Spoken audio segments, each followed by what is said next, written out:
Unboxing tayo ng ating parcel. Ito yung in-order natin na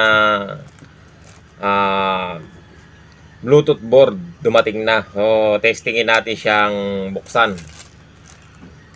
Tignan natin kung ito ba ay kamukha yung in-order natin. Kasi sabi nung may-ari, kailangan daw Type-C. So, check natin.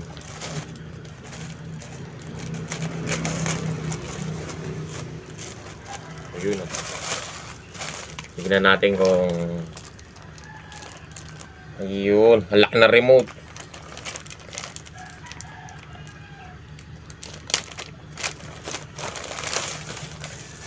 So ito. So yun, Type-C nga, kaya lang liit. Ito na in-order natin, tapos testingin na lang natin.